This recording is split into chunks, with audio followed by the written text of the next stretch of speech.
Hi guys, welcome. Today is day 29. We got our last few lessons of the semester here, wrapping up the 8th unit. So today we are looking at lesson 76, and we're looking at three-dimensional shapes, so volumes of prisms and cylinders. Again, these are going to be, the formulas for these are going to be on your reference sheet.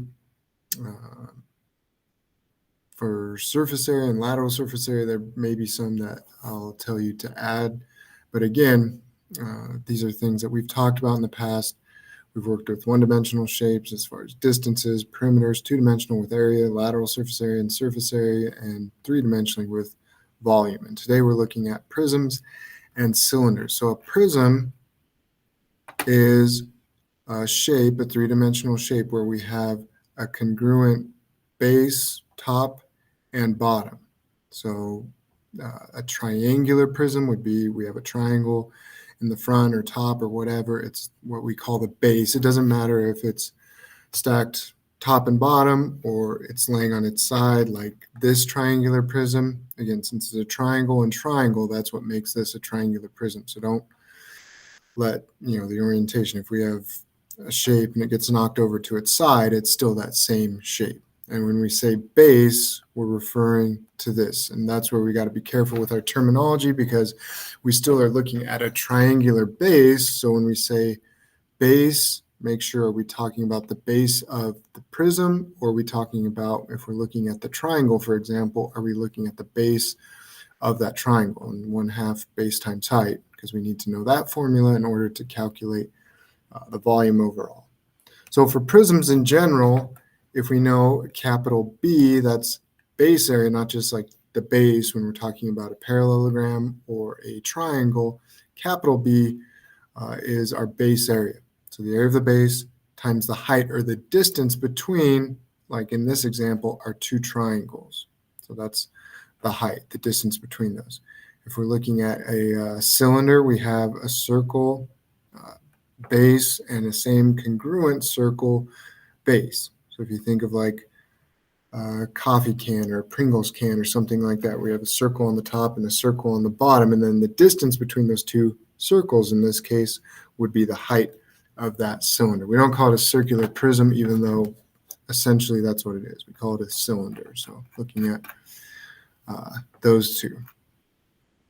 So again, if we, in sketching these, we'll work on that on the board and showing you how to do that. If we're doing a prism, like a rectangular prism, even a cube, we kind of stagger, our triangles or squares to make it appear three-dimensional, and then use the dashed lines to kind of give it that depth. That's just, how we draw to help us see what's going on, since we can't visually create, a three-dimensional representation. So if we're looking at this triangular prism where we have base and then a height right here of our triangle, and then this is a triangular prism because we have a triangle and triangle here, and then the height of our prism is the distance between those two, which is 12 centimeters. So again, even though the 10 is labeled down here, we know this would be 10. So the triangle we're looking at is 10 by 6 by 8. Okay, so 8, 6, 10, it's a right triangle shown right there. If we want to draw it kind of on its own two-dimensionally, to just start with the triangle, 1/2 base times height. 8 times 6 is 48, divided by 2 is 24. So this triangle, the base of our triangular prism, is 24 square centimeters. And then the height of the prism, or the distance between those, would be 12 centimeters. So we do 12 times 24, and that's going to give us 288 cubic centimeters in this case, because we have square centimeters times centimeters. So when we multiply those two together, that's where we get centimeters to the power of 3. 24 times 12 is 288. So that's where we get that. Okay. So again, they kind of explain down there. Just be careful when we're talking. Sometimes even I get in a hurry and I just say base. Got to make sure we know which base we're talking about. The base of the triangle or a parallelogram or whatever two-dimensional shape we're talking about, or the base of our actual prism. So those are two different things, and we need to make sure that we keep those keep those separate. All right, example 2, if a AA battery is about 50 millimeters long, so the distance between the top and bottom circle is 50 millimeters, has a diameter of 14 millimeters, find the approximate volume of a AA battery. If we want to draw this one out again, luckily for circles, kind of this too. Excuse me again, this isn't perfect, so I can't really draw it perfectly, but we have our center right here and our center right here. And again,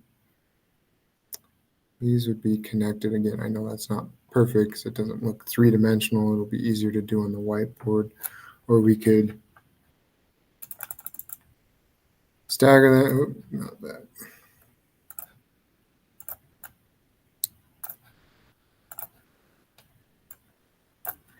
We want to kind of stagger it like this, like we do when we draw a cube, and then go, well, this can come there, and this is going to connect there.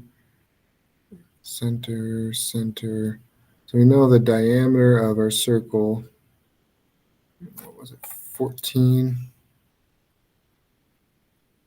And then our height, or the distance, was 50 millimeters. Okay, so 50 millimeters and 14. So first, let's just focus on the circle. We've been working with circles all year. We know how to find the area. Again, finding that capital B base area, we got to do that. So area of a circle, pi r squared, we know how to do that. So this is our diameter, so the radius would be half of that, 7 millimeters, because this is 14, so half of that would be 7. So area is pi, or we're told to use 22/7 r squared, or 7 squared, which is 49. Okay, 49 and 7, and factor out a 7. And I get 22 times 7 is 154, and that's square millimeters. Okay, now the separation between my two circles, my two shapes, top and bottom, the two bases, is 50 millimeters. So I take this area, just like with the triangle, but now it's a circle, and multiply it by 50.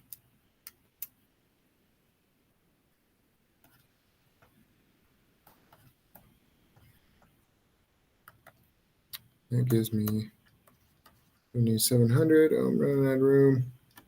That's cubic millimeters. So right down here, a little bigger so we can see to the power 3, because I had millimeters squared because that was my area, times another millimeters. Well, millimeters times millimeters times millimeters is millimeters cubed. So that's where we get that. And then there's much more than just these two-dimensional shapes. There's there's all sorts of prisms. There's cubes, rectangular prisms, triangular prisms, parallelogram prisms, octagonal, pentagonal, all sorts of types. So we just got to remember base area, just the area of whatever that polygon is, and then multiply it by the height. Now, if it's a pyramid or a cone or something that's coming to a point, obviously that's going to be different. Let's look at 4. Buster has 2 empty cylinder soup cans. So again, soup can is a great example of a cylinder because top and bottom are congruent circles. However tall that can is, that's the height because it's the distance between those. The smaller can is 2 inches in diameter and 3 inches high. The dimensions of the larger can are twice the dimensions of the smaller can. Find both the volume of the cans in terms of pi. So 2-inch diameter. Let's go back and draw.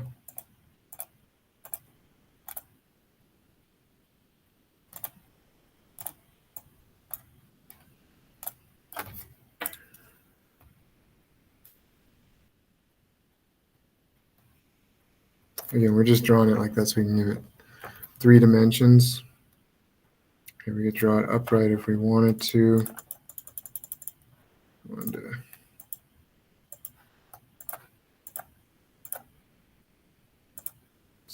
have to make it a little bit more. Kind of give it that two-dimensional shape as if we're looking at it from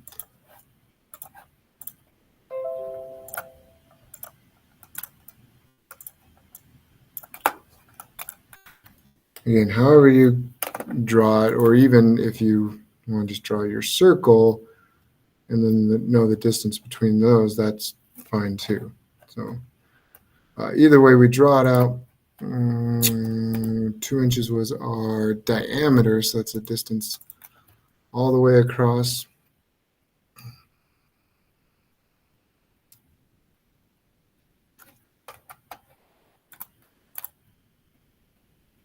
And 3 inches high, so our height is 3 inches. So we want to leave it in terms of pi and see what happens to the two soup cans. So pi area is pi r squared. R would be 1 if the radius, or if the diameter is 2, then the radius would be 1 inch. 1 squared is just 1, so area would just be 1 times pi, or just pi inches squared. Right, now we multiply that by the height to get the volume. The height was 3, so 3 times pi. We're only doing this because we were told to leave it in terms of pi, so 3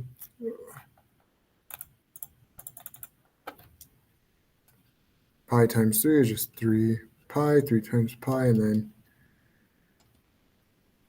cubic inches. Now if we look at a cylinder with a circle that's a little bit bigger, the dimensions of the larger can are twice the dimensions of the smaller can. So our scale factor is 2. So diameter was 2, so now the diameter is going to be 4 for this one.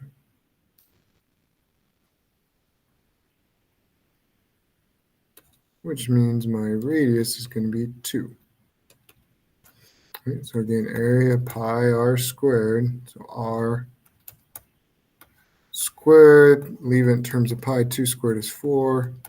The area is 4 pi square inches, and then we multiply that by, now the distance between those instead of 3 would be 6. And so 4 times 6 is 24 pi inches, so cubic inches. Well, 24 divided by 3, 24 is 8 times greater than 3. So again, the scale factor was 2. The dimensions got twice as big, from 2 to 4, from 1 to 2, from 3 to 6, and that made the volume 8 times greater. So again, when we're looking at scale factor, if it's perimeter, we just multiply, the perimeter gets bigger, it's 5 times bigger, the scale factor is 5, the perimeter is just times 5, for example. Area, surface area, lateral surface area, or just standard area, it becomes the scale factor squared, and then volume, like in this example, it's scale factor to the power of 3. So since the scale factor was 2, 2 to the power of 3, or 2 cubed, is 8. That's why this is 8 times greater than this. Just pay attention to that. Sometimes we get in a hurry and say, oh, we doubled the dimensions, so the volume doubled. No, the volume actually went up by 8 times because the scale factor was 2. So just be aware of that. All right, we'll look at those together. That's all we have for today. We'll see you guys in a little bit. Lesson 76. Go over that practice set together. Thanks.